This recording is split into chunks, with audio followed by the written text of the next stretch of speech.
Quedamos en que iban a checar los grados del trauma de uretra, ¿no? Ahí nos quedamos. Y las causas. Va.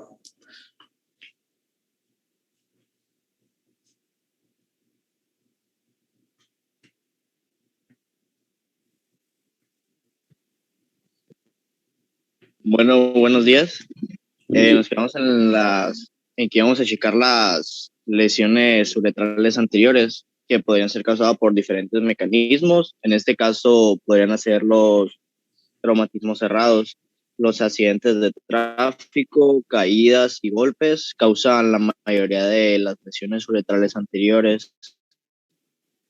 A diferencia de los traumatismos uretrales posteriores, rara vez se asocian a fracturas pélvicas.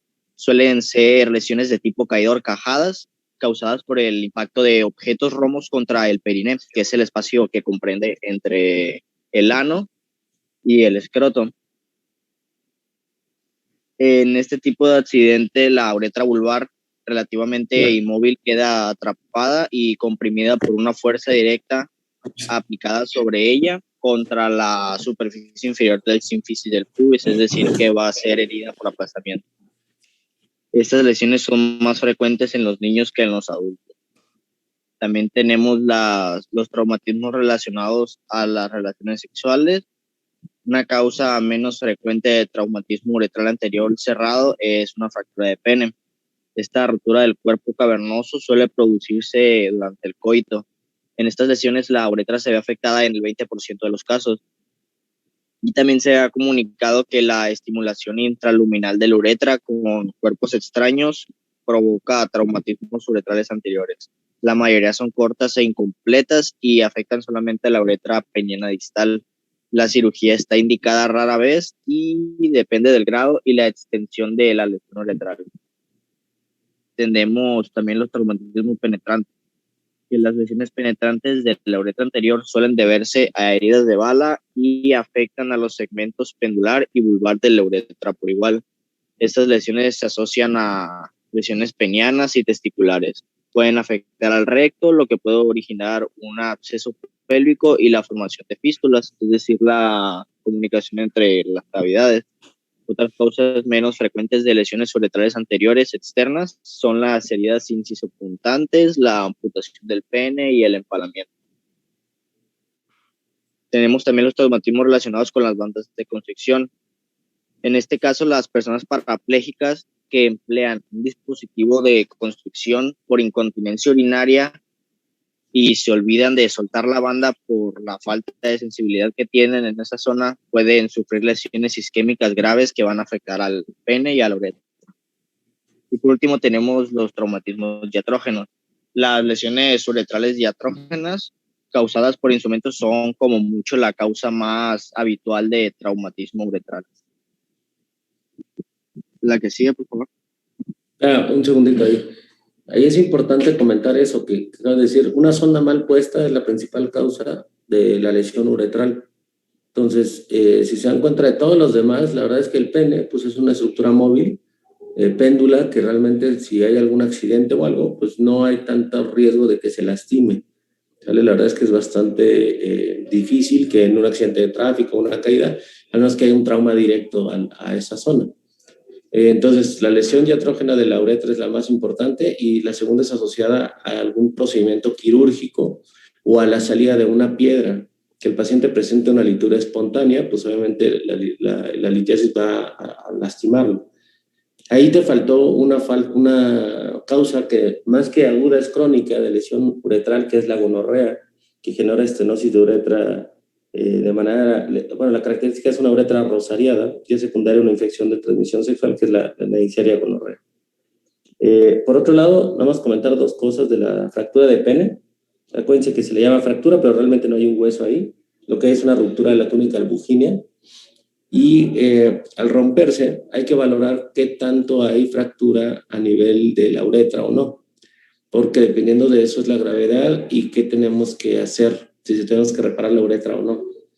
La fractura de pene la característica de esa, ya la vimos la clase anterior, acuérdense, es al estar teniendo relaciones sexuales es chasquido de tumescencia y coloración violácea del pene. Un pene en berenjena, es la característica de la fractura del pene, ¿vale? Esto que ponen como estimulación intraluminal de la uretra es algo también frecuente que los hombres a nivel de la uretra se introducen ahí lápices, pinceles, cosas para estimularse y al momento de entrar pues se pueden romper y bueno, generar que haya una lesión en la uretra, ¿va? Todo lo que son traumatismos penetrantes, tanto mordidas de perro, heridas de balas, punzocortantes, todo eso, todo requiere tratamiento quirúrgico, exploración quirúrgica, ¿sale? Para reparación y o limpieza de hibridación de herida. Las bandas de constricción, ¿sí saben cuáles son? No.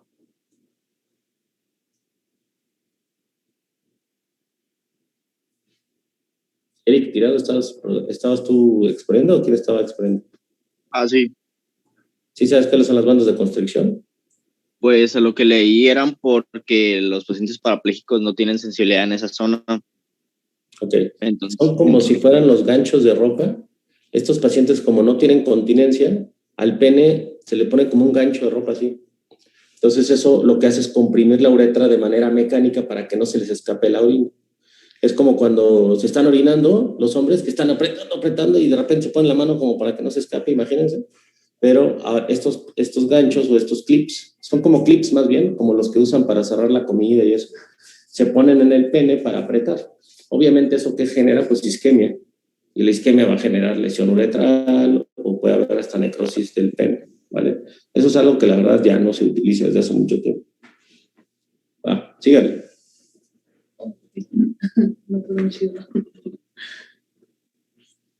bueno, en el diagnóstico se van a evaluar de manera inicial la sangre en el meato, que está presente en el 37 al 93% de los pacientes con una lesión uretral posterior y en al menos el 75% en los que tengan una lesión anterior.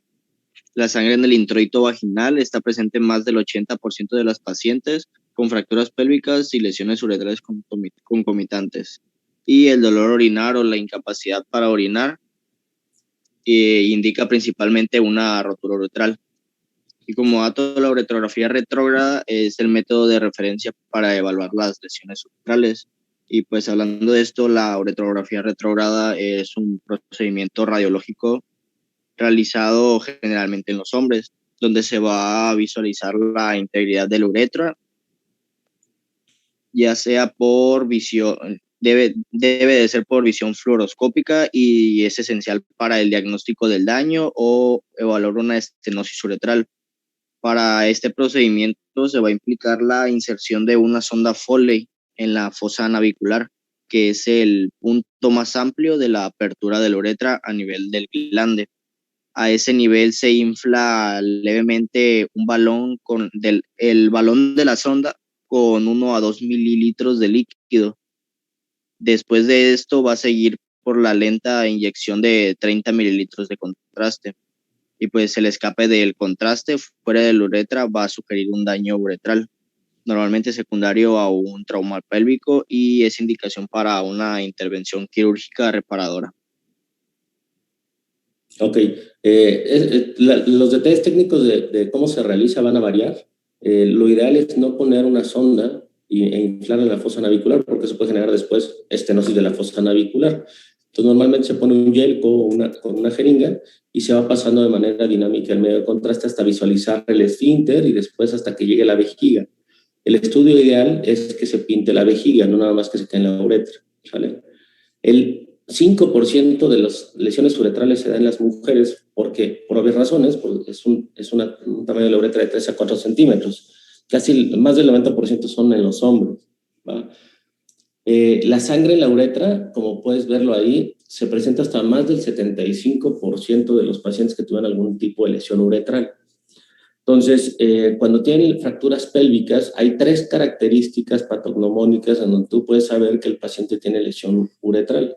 Y es que el paciente esté en retención aguda de orina, que el paciente tenga sangre en la punta del pene y que cuando ustedes hagan un tacto rectal la próstata esté elevada o esté identada o esté con alteraciones en la superficie. Si tienen esas tres características en los pacientes con trauma o politraumatización, a esos pacientes no pueden llegar y ponerle una sonda transuretral, porque además, si se pueden dar en la imagen que está aquí en la primera de la cisturetrografía, la sínfisis del pubis justo está por arriba de la uretra membranosa. Entonces, cuando hay una fractura de cadera y hay una apertura, ruptura de la sínfisis del pubis, eso secciona la uretra. Si ustedes le ponen o le tratan de poner una sonda transuretral a estos tipos de pacientes, pues va a generar que el paciente o termine de romperse la uretra por completo o que generen un daño mayor o extravasación de orina. Entonces, en estos pacientes hay que ponerles una cistostomía percutánea o en manos expertas se puede entrar con una cámara y hacer un realineamiento de la uretra para conocer el grado de la lesión y ver si es posible poner una sonda. ¿Sale? Se pueden ser esas tres características que es pregunta clásica de exámenes. Síganle.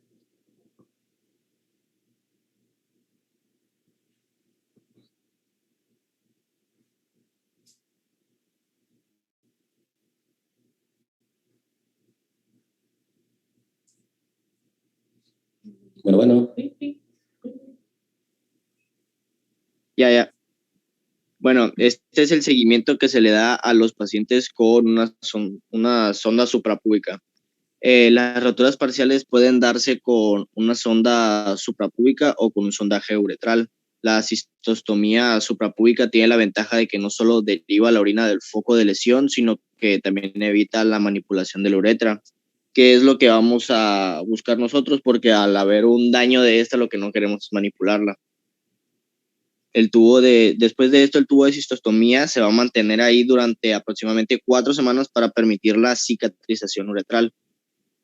Después de esto, se realiza una cistouretrografía miccional para ver si la orina ya puede pasar de manera correcta.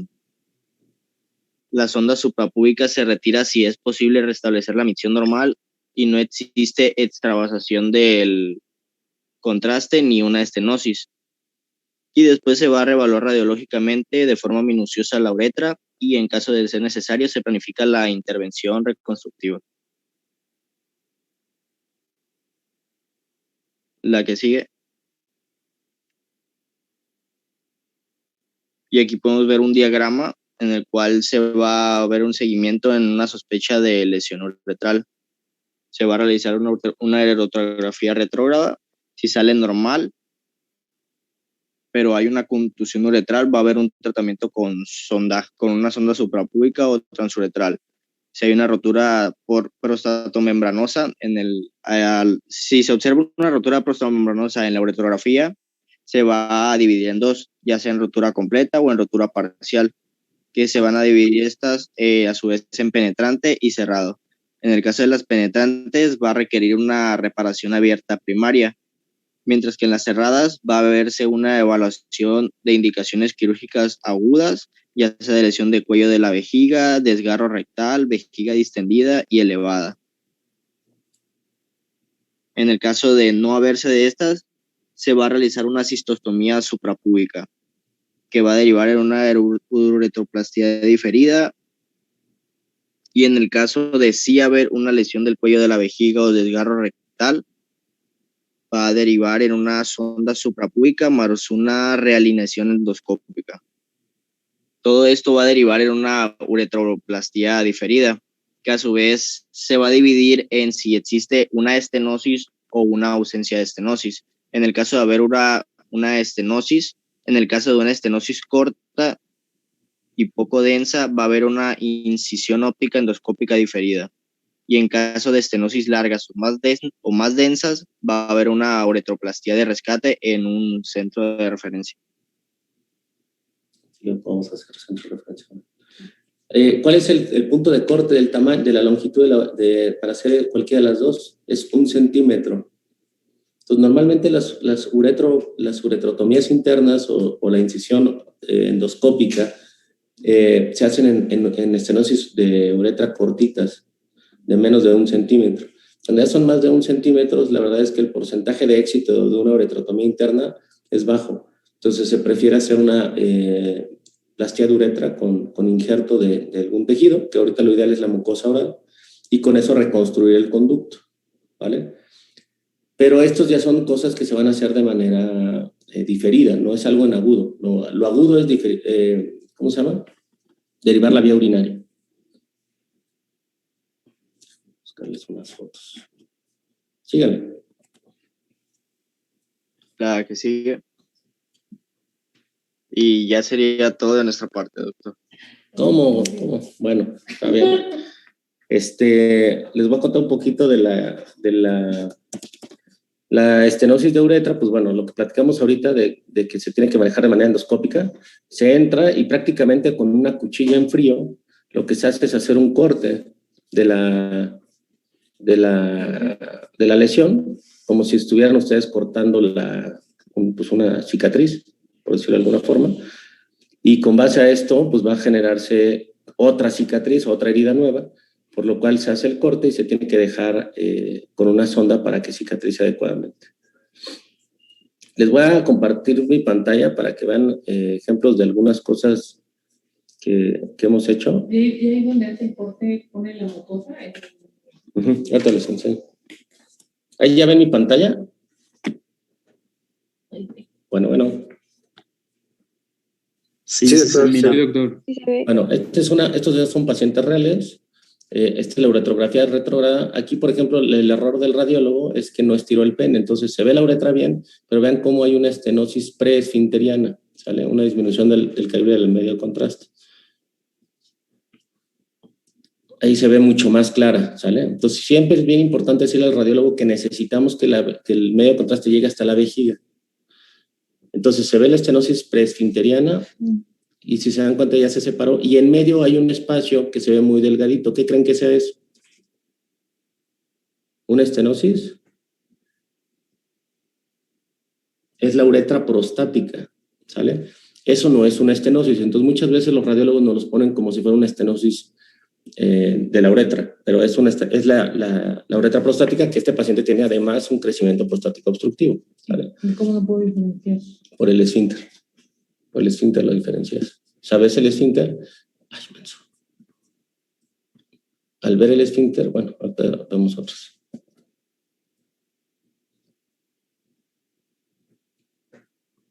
Al ver el esfínter acá abajo, aquí, mira, está el esfínter aquí. Este es el esfínter. Y arriba del esfínter está la uretra prostática. Cuando hacemos RTUs es nuestro margen de referencia. Vamos a ver si se logra ver este videíto. No tengo buena señal aquí.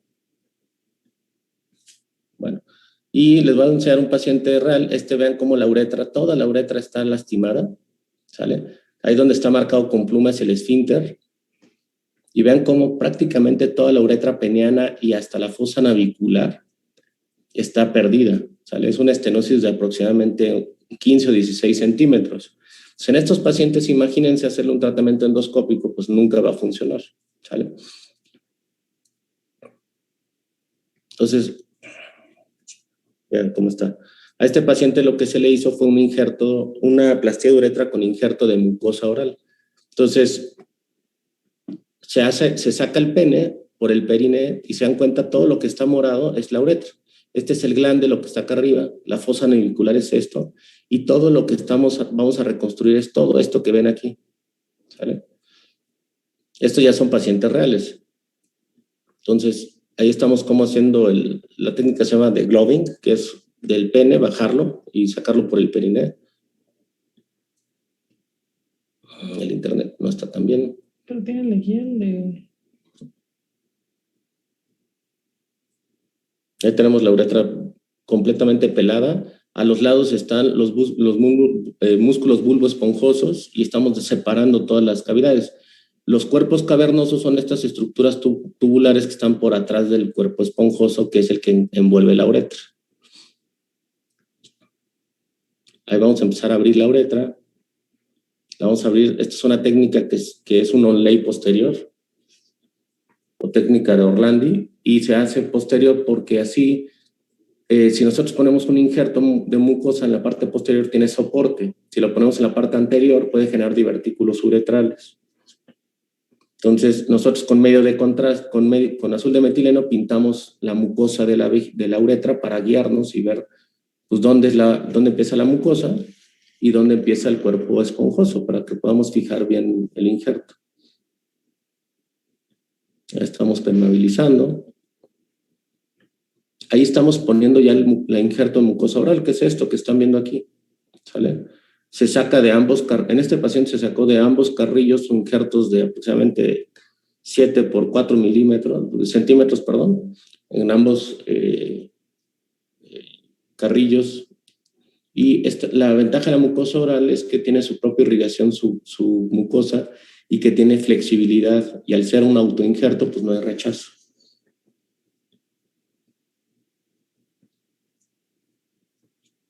Ahí estamos terminando de suturar. Ahí está ya la uretra antigua, con el injerto en la parte posterior.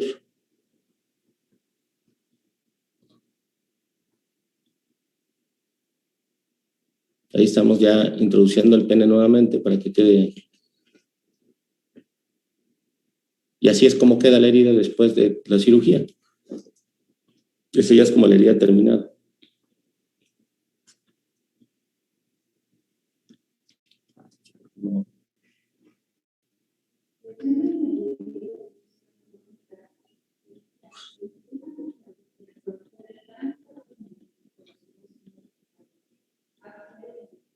Bueno, ahí estamos cómo se sacan los injertos de la mucosa oral, pero no me deja descargarlos.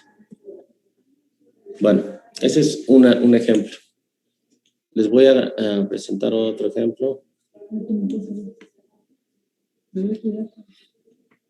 Aquí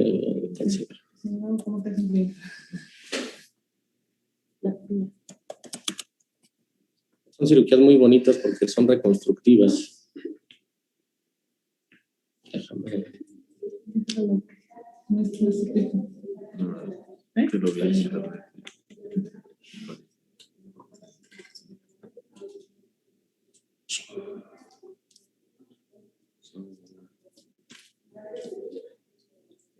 ¿Todavía ven mi pantalla? No. No, doctor. Es que el que me hace el favor de tomar las fotos de la nación. Doctor, y después de la cirugía, ¿el paciente todavía tiene la cistostomía percutánea? Sí se deja la cistostomía todavía después, porque necesitamos asegurarnos de que se haga una buena permeabilidad de la uretra. Entonces se puede dejar un par de semanas y ya después se retira sin ningún problema. Pero antes se retira la, ¿cómo se llama? La sonda transuretral. Ok, gracias. Les voy a otra vez a compartir. Okay.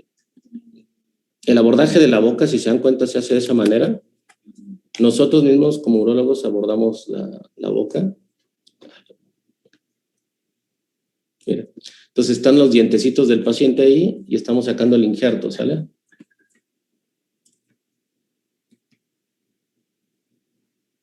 Estamos cortando el injerto, se hace de la parte de adentro del cachete. ¿Una bichectomía? Como bichectomía, exactamente. Pero lo malo es que no quedan como la bichectomía. ¿No? Y este es el injerto, ya obviamente afuera. Nosotros tenemos que preparar el injerto quitándole todo, la grasita, el musculito bucinador que llega a pegarse ahí al injerto. Y, miren, esta foto se ve mejor. Ahí estamos cerrándole el cachetito porque se tiene que suturar. Y el paciente se opera en la mañana y en la tarde está comiendo como si nada porque la mucosa de la boca es muy noble en ese aspecto. Y después nos metemos al periné, empezamos a abrir. Ese es el separador del Lone Star. Y ahí estamos abriendo por capas, como vamos bajando, abrimos el músculo bulbocavernoso. Este paciente tenía una estenosis secundaria a una resección transuretral de próstata. Entonces, si se dan cuenta, el paciente está como en posición de litotomía, como una posición ginecológica, y nos ayudamos de ese separador que está ahí enfrente de ustedes. Entonces, entramos, estamos disecando, Déjenme ver esta que está más cerquita. Ahí estamos ya localizando la uretra. Es diferente a la cirugía anterior porque esta es una uretra posterior, ¿sale? Entonces ahí estamos localizando ya la uretra en la parte posterior. Usamos un equipo de otorrino, estamos ahí preparando el injerto. Y usamos un rinoscopio, ahí se prepara el injerto, ¿cómo se está haciendo?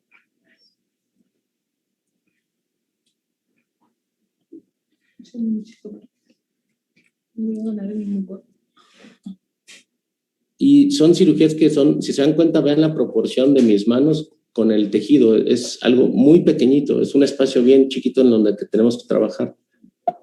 Ay, ay, ay.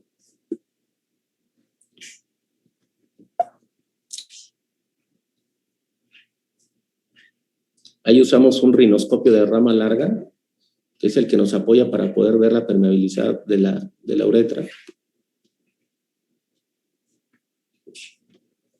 El internet no está nada. Miren esta. Y ahí estoy empezando a poner los puntos de fijación de la uretra posterior, si se dan cuenta. Ahí al fondo, ustedes no se ven por el tipo de todo, pero yo estoy viendo ya el esfínter urinario y el cuello de la vejiga con este equipo que tenemos. Como si fuera un patito. Lo voy a adelantar a donde estamos poniendo ya el injerto. Por ser una uretra posterior, el injerto se pone de manera anterior. Ahí está fijándose el injerto de la mucosa oral. Ahí en los ojos de metileno. ¿Cómo? Sí, además que no se ve porque es más, si te das cuenta, es una estructura mucho más profunda. Es más difícil, ¿no? Es más difícil la uretra posterior. Ahí estamos cerrando la estructura y prácticamente el injerto lo estamos haciendo sobre la sonda. Ahí se ve cómo lo estamos suturando. Se usan suturas de 4 o 5 ceros para que no se haga isquemia del tejido. En el caso de que un paciente que tenga una estenosis posterior y tenga una hiperplasia prostática, primero se le hace la rotupa y después se le hace la esa, ¿no? Ok, fíjense, la doctora está preguntando algo muy interesante. Si ustedes tuvieran un paciente con estenosis de uretra y tienen crecimiento prostático, ¿qué harían? Entonces la indicación es, en el momento de que se abre la uretra, por ahí mismo se puede hacer la resección transuretral de próstata y después hacer la plastía de uretra, o primero hacer la resección transuretral de próstata, dejarlo descansar y después hacer la plastía de uretra, para que ya nadie o no sea necesario volver a entrar endoscópicamente y lastimarlo. Ahí está el resultado final, estamos cerrando todo el tejido. Y bueno. Queda de esa manera. Y por acá hicimos otra. Esta es otra plastía de uretra muy similar, pero este es un paciente, sí fue un paciente que fue atropellado por motocicleta y tuvo sección de la uretra. Entonces ahí tuvimos que hacer otra técnica diferente en donde se puso una sonda por abajo y por arriba, hacia el perineo, hacia la vejiga, y se tuvo que reconstruir la pared posterior y anterior de la uretra. ¿Vale? Entonces, ahorita es el gold estándar en el tratamiento de estenosis de uretra es esto, la plastía de uretra, con injerto de mucosa oral. ¿Dudas, preguntas? Miren, por si querían conocer cómo se ve un varicocele, ahí se ve un varicocele. La foto de los venas del otro. Miren qué padres se ven estas venototototas. ¿Dudas, preguntas? Creo que con esto terminamos trauma en general, ya no nos faltó nada de trauma. ¿Cuál sería el siguiente tema y a quién le toca? Cáncer renal. Cáncer renal, perfecto. Entonces, acuérdense que vamos a empezar ya el módulo de cáncer, que es su tercera evaluación. ¿Cuándo les dejaron por fin el examen de uro?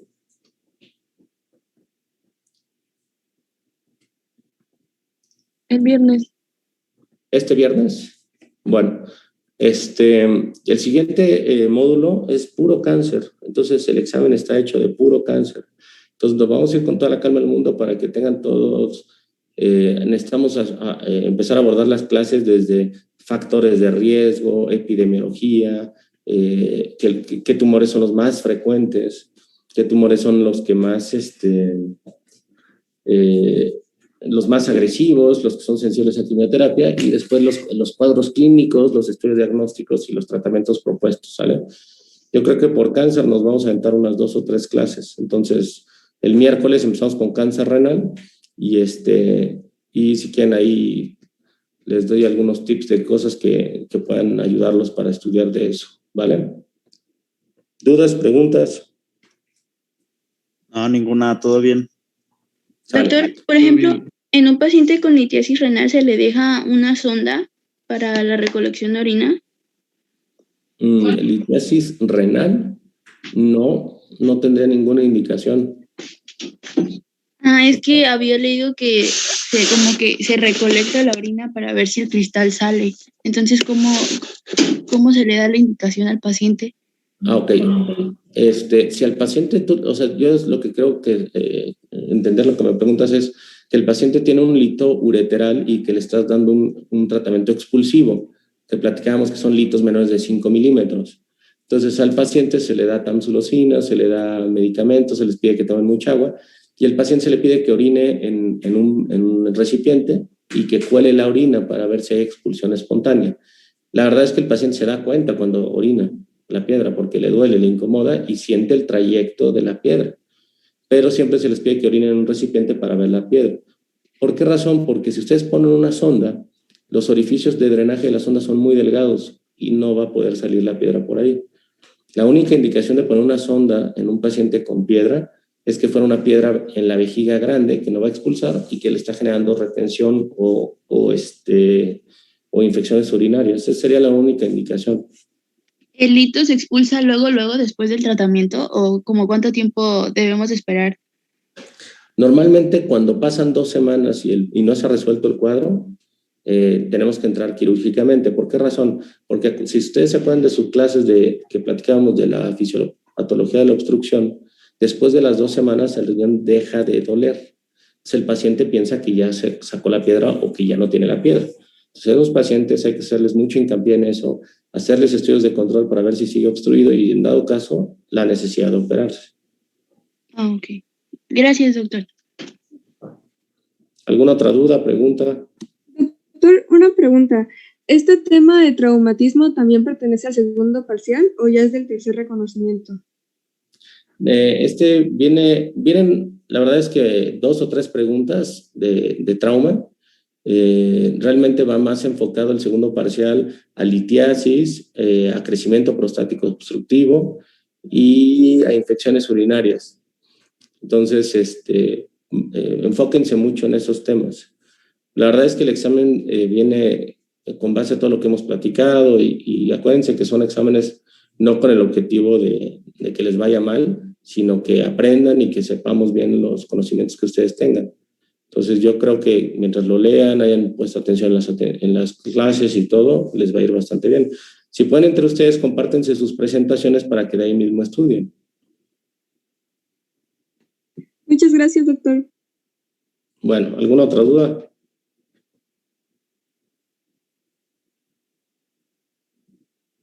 No, doctor. Bueno, si no es así, nos vemos el día miércoles para empezar con cáncer renal. Gracias, doctor. Gracias, doctor. Vemos primero.